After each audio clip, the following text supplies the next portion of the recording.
Assalamualaikum warahmatullahi wabarakatuh. Selamat sore kawan-kawan.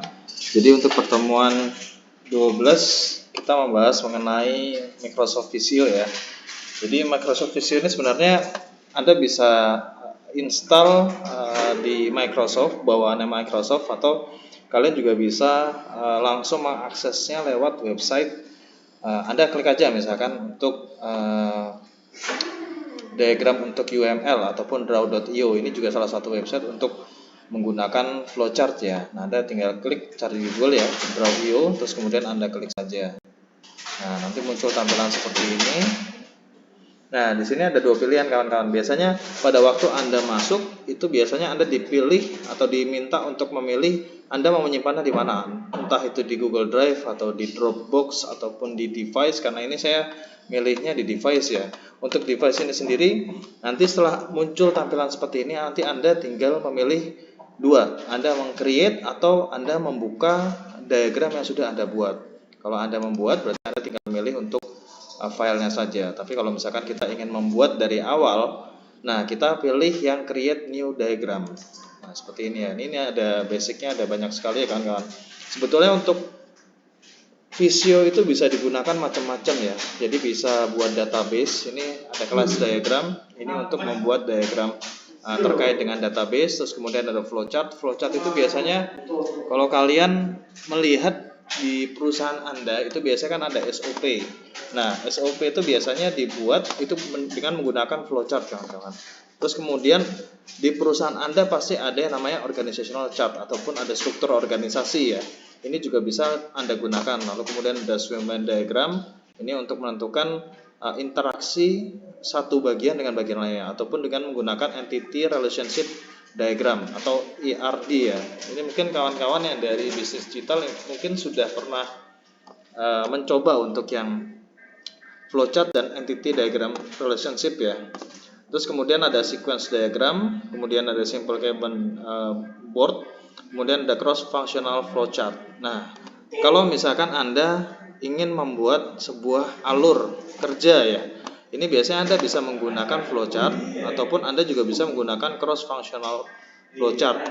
Biasanya kalau flowchart ini yang umum untuk digunakan, tapi kalau cross functional flowchart ini biasanya digunakan di baik itu di BUMN ataupun di pemerintahan rata-rata menggunakan cross functional flowchart ini. Nah, Anda bisa lihat ini ya, ada smart template, terus kemudian ada business. Nah, ini juga ada. Anda kalau misalkan ingin membuat sebuah PPT ataupun Anda ingin membuat cash flow ya untuk terkait dengan aliran suatu pekerjaan, ataupun Anda bisa melihat di sini chart itu bisa Anda akses baik dengan menggunakan PPT ataupun dengan menggunakan Visio ini ya. Jadi Visio memang kegunaannya sangat banyak sekali. Maupun engineering ini biasanya Anda kalau misalkan ingin membuat untuk aliran listrik ataupun ingin membuat sebuah komponen terkait dengan listrik, Anda juga bisa menggunakan ini. Flowchart pun juga ada banyak ya bentuknya. Terus kemudian ada maps. Nah, maps ini mungkin kalau yang di bisnis digital mungkin pertemuan kemarin lagi pertemuan sebelumnya ya, saya pernah membahas mengenai mind maps. Nah, mind maps itu Anda bisa menggunakan maps ini ya. Nah, biasanya kalau yang sebelah kanan ini, yang paling kanan ini ya, ini biasanya bulat. Nah, bulat yang ada di tengah ini biasanya akar masalahnya. Kira-kira satu akar masalah ini penyebabnya apa saja. Nah, ini ada poin-poinnya, ada warna hijau, biru, kuning dan sebagainya. Network juga sama. Ini biasanya Anda gunakan kalau manajemen biasanya di semester 5 atau semester 6 ya. Anda gunakan untuk manajemen proyek. Nah, Anda bisa gunakan untuk network ini.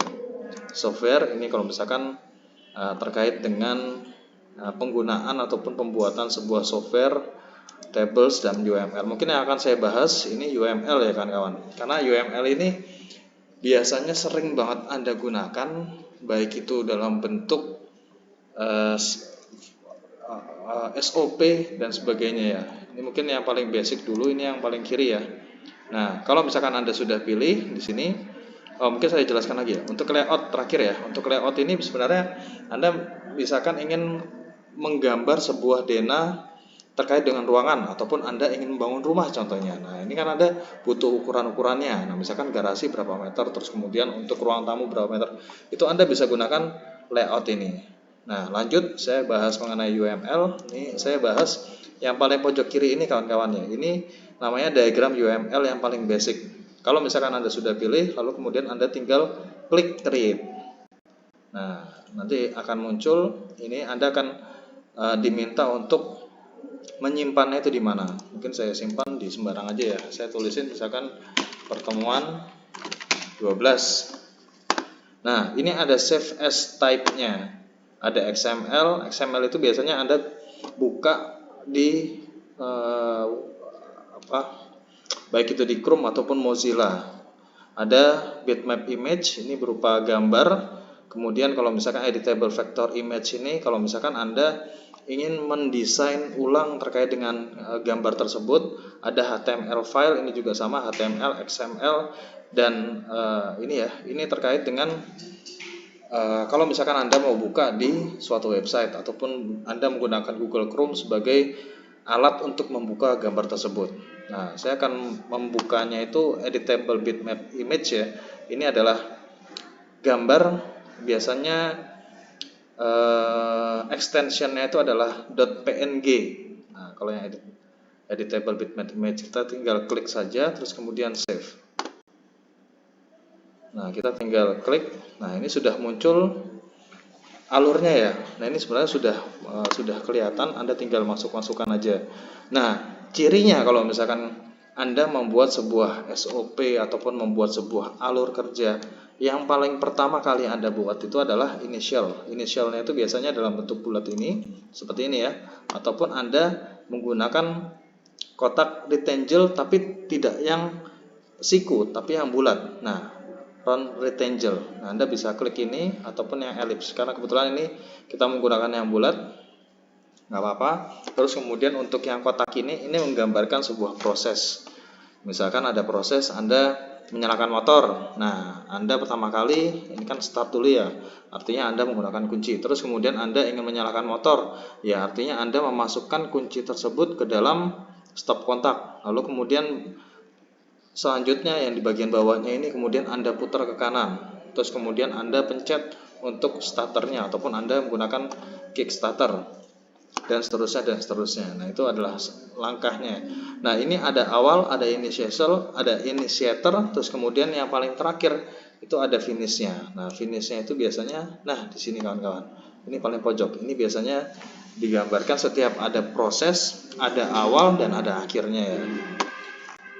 Nah, kalau misalkan bisnis digital ini mungkin Anda biasanya lebih mengenal kalau misalkan yang untuk mulai ini biasanya ellipse ya. Jadi kita ganti aja deh, jangan yang bulat ini. Kita ganti yang ellipse. Caranya gimana? Gampang banget kawan-kawan. Jadi Anda tinggal klik di ellipse ini ya. Terus kemudian Anda tinggal drag aja. Nah, ini sudah masuk ya ke thread 1. Jadi gambarnya warna hijau, Anda tinggal klik saja.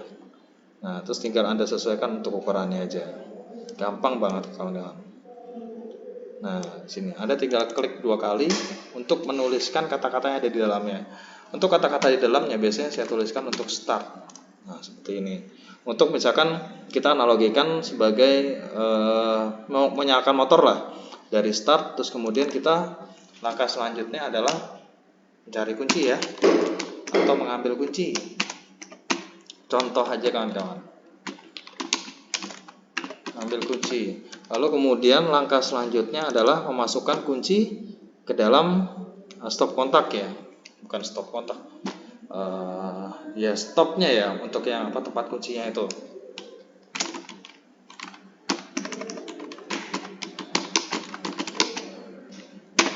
Nah, terus kemudian setelah itu langkah selanjutnya ini kan lanjut terus ya. Terus kemudian post comment ini juga kita ganti. Ini kan setelah memasukkan kunci, lalu kemudian Anda memutar searah jarum jam untuk kunci kontak tersebut ya. Tinggal memutar kunci kontak.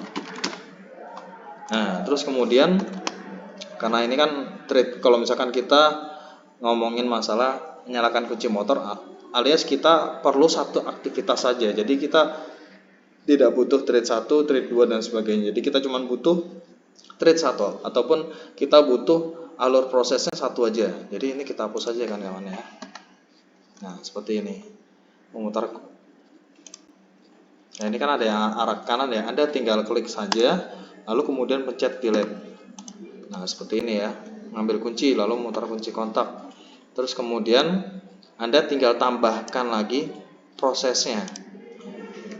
Prosesnya mana? Nah ini ya, yang rectangle. Rectangle itu yang kotak persegi panjang ya. Anda tinggal klik saja, terus kemudian Anda drag, lalu kemudian sesuaikan saja dengan ukurannya. Nah seperti ini ya contohnya. Atau kalau misalkan Anda pengen gampang, saya hapus dulu ya. Klik terus kemudian delete. Kalau misalkan Anda pengen gampang, Anda tinggal klik saja kotak yang sebelah sini, terus Ctrl C, lalu kemudian pencet Ctrl V, Victor. Nah ini otomatis akan terduplikasi, ukurannya akan sama. Jadi tinggal mudah ya. Jadi tidak perlu mengatur ukurannya lagi.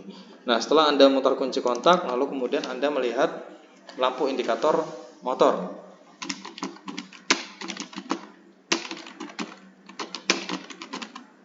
Nah seperti ini ya. Dan saya rapikan sedikit. Nah begini ya. Terus kemudian untuk ini kan tidak ada tanda panahnya kan kawan. Anda sebetulnya tinggal menggerakkan kursor Anda ke memutar kunci kontak ini ya. Nah terus kemudian Anda arahkan kursor Anda ke garis panahnya. Ini kan ada garis panah ke bawah, ke kiri, kanan, dan atas ya. Anda tinggal arahkan ke kursor yang bawah ini. Klik. Nah otomatis dia akan connect sama bawahnya. Gampang banget ya kawan-kawan ya. Nah terus kemudian setelah menyalakan atau melihat lampu indikator motor, lalu kemudian Anda tinggal tambahkan lagi untuk prosesnya. Anda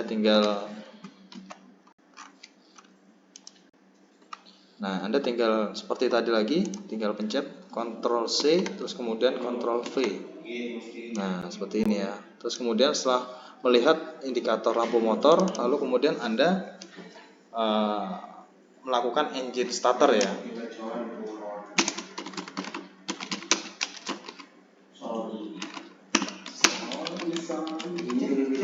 Nah seperti ini ya. Tuh, sudah jadi.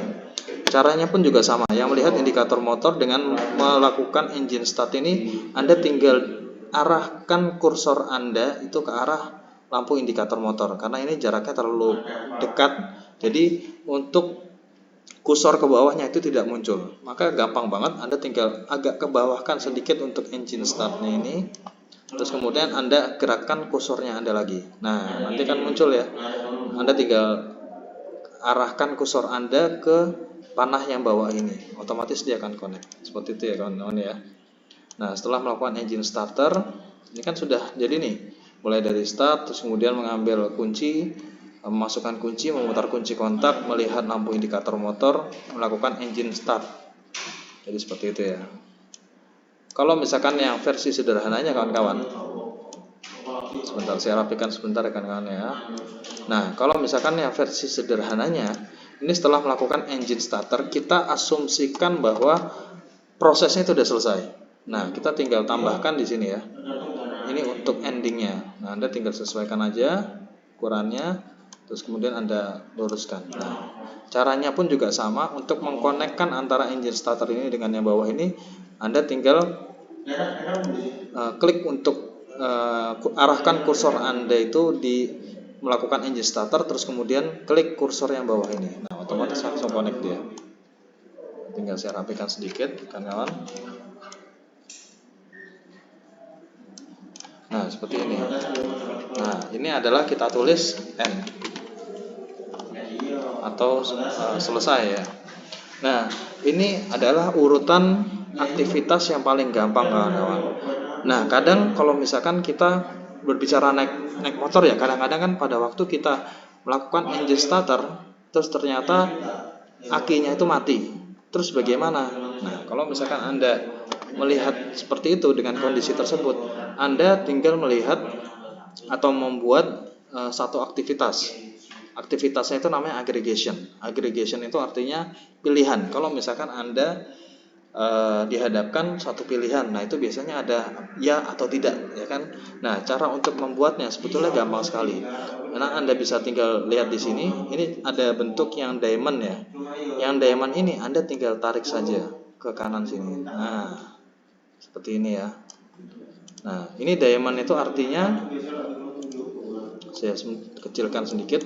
Nah, diamond itu artinya Anda membuat atau melihat apakah di aktivitas tersebut butuh keputusan tertentu ataupun butuh pilihan. Biasanya kan kadang kalau misalkan kita ngajukan proposal contohnya, kadang disetujui, kadang tidak. Kita nyalakan engine motor, kadang nyala, kadang tidak. Kita mau melakukan apa, kadang jadi atau kadang tidak. Nah, itu pasti ada pilihan-pilihan. Nah, pilihan-pilihan tersebut kalau misalkan kita gambarkan di flowchart, itu bentuknya adalah diamond seperti ini. Nah, Anda sebetulnya tinggal konekkan aja. Jadi untuk yang ini kawan-kawan ya, untuk yang gambar ini di bawah ini Anda bisa, dengan diamond ini Anda bisa letakkan di sebelah kanan gini atau di bawah sini. Kalau misalkan sebetulnya sama aja. Kalau misalkan Anda letakkan di bawahnya melakukan engine starter itu sama saja. Nah, misalkan kita asumsikan di bawah ini, kita tinggal tarik garisnya, terus kemudian N ini kita ke bawahkan saja. Nah, seperti ini. Nah, arahnya kawan-kawan, ini yang melakukan engine starter bukan, kita kan nggak tahu apakah motor itu nyala atau enggak. Nah, maka melakukan engine starter ini kita arahkan ke segregation ataupun yang diamond ini. Nah, Anda tinggal seperti ini. Anda tinggal sesuaikan aja. Ini kan garisnya ada di sebelah kiri ya. Anda tinggal taruh di atasnya. Nah, seperti ini. Kan gampang banget ya kawan-kawan ya. Nah, sebentar saya rapikan sedikit.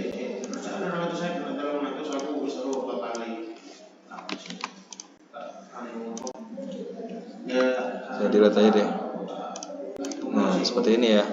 Nah, ini Anda bisa tuliskan ya atau tidak. Gini aja, udah cukup.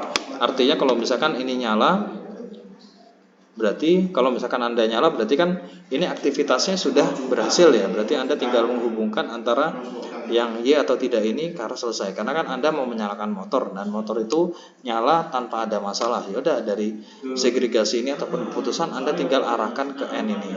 Caranya gimana? Sama seperti tadi ya kawan-kawan. Sebentar, saya kebawahkan dulu karena nggak cukup ya. Nah, Anda tinggal arahkan aja. Nah, ini Anda tinggal arahkan kursor ke segregation ini, lalu kemudian Anda pencet yang bawah ini, maka akan terhubung. Nah, kalau misalkan nggak nyala gimana? Nah, kalau misalkan Anda nggak nyala, Anda tinggal tambahkan atau menghubungkan, ini seandainya tidak nyala ya, Anda menghubungkan ke, sebentar, jangan pakai ini deh. Anda bisa menghubungkannya itu pakai yang garis kursor ini ya, directional connector. Anda tinggal klik saja. Nah, terus kemudian pencet ke sini. Nah, Anda tinggal arahkan aja ke sini dan ke sini. Sorry, ini bentuknya agak kacau. Gini aja deh. Anda bisa klik aja, terus klik kursornya. Nah, bisa ke arah mana? Ini misalkan kotak aja. Ini kotaknya Anda hapus saja. Terus kemudian Anda tinggal arahkan ke lampu indikator motor. Nah, seperti ini ya. Nah, ini kan garisnya, ini kan ketutupan ya. Nah, Anda bisa mengatur dengan ngeklik, terus kemudian ini ada titik-titik birunya. Titik-titik birunya itu Anda tinggal arahkan aja. Nah, ini kan ada di sini ya. Anda tinggal klik, terus kemudian tinggal geser ke arah kanan. Nah, seperti ini. Untuk tulisannya ini Anda bisa tuliskan aja. Misalkan ini kalau seandainya motornya tidak nyala ya, tidak menyala. Nah, Anda tinggal klik aja yang di bawah sini. Ini yang garis ini. Anda tinggal klik 2 kali, nanti akan muncul teks. Nah, Anda tinggal ketikkan, misalkan tidak menyala. Nah, untuk yang bawah sini, kalau seandainya ini kan posisinya ketika Anda starter, maka posisinya akan langsung menyala tanpa ada masalah. Nah, ini berarti asumsinya ini adalah menyala. Anda tinggal klik aja 2 kali. Nah, nanti kalau klik 2 kali akan muncul teks seperti ini. Anda tinggal menuliskan keterangannya menyala seperti ini. Nah, sudah jadi seperti ini kawan-kawan ya. Gampang banget ya kawan-kawan ya. Nah, Anda tinggal seperti ini. Nah, ini untuk trade-nya ini adalah aktivitasnya. Anda tinggal klikkan saja trade-nya, terus kemudian ganti. Ini kan judulnya menyalakan motor ya. Nyalakan motor. Judul aktivitasnya. Nah, seperti itu kawan-kawan. Ini hilangkan seperti ini. Nanti kalau misalkan Anda sudah, sebentar, ini kayaknya masih ada gambarnya, kita hapus dulu aja ya kawan-kawan ya. Tinggal delete aja.